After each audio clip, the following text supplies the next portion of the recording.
Vus du ciel, ils ressemblent à d'énormes géoglyphes en forme de cercle, mais au plus près ils sont la trace d'une technique préhispanique que les agriculteurs des hauts plateaux andins, à la frontière entre Pérou et Bolivie, perpétuent pour faire face à la crise climatique.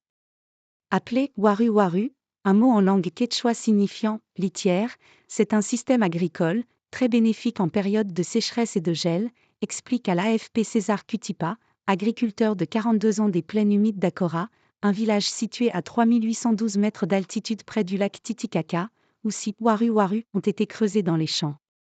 À l'intérieur d'un cercle où circule l'eau dans des canaux d'1 mètre de profondeur, des plateformes rectangulaires reçoivent les semis. Dans les canaux, l'eau absorbe la chaleur du soleil pendant la journée et la restitue la nuit quand la température peut descendre à des températures négatives. Délaissé, puis reconstruit.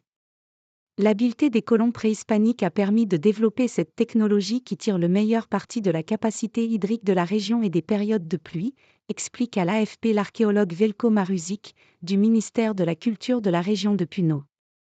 Les sols de l'altiplano sont pauvres, secs et peu propices à l'activité agricole, mais grâce à cette technique, qui permet de lutter contre le gel, de fertiliser les sols, de générer des microclimats, les agriculteurs récoltent des pommes de terre et du quinoa, ajoute-t-il. Selon Gaston Quispe, agronome de 43 ans, leurs avantages sont précieux en raison des variations climatiques inattendues dues au changement climatique. Les waru waru ne peuvent pas être inondés en période de pluie car ils disposent d'un système de drainage intelligent qui rejoint la rivière, explique-t-il à l'AFP. Ils ont notamment été très bénéfiques l'an passé, lorsque la région de Puno a connu l'une de ses pires périodes de sécheresse en 6 décennies faute de précipitations, selon le Service météorologique national. Les origines des waru waru remontent à 2000 ans dans la région Aymara, mais l'Empire Inca, 15e siècle, les avait délaissés. Ils ont commencé à être reconstruits dans les années 1990, explique M. Marušić. À Acora, des rituels, appelés Bukta, messe, en langue aymara, sont par ailleurs observés pour implorer des dieux une bonne récolte.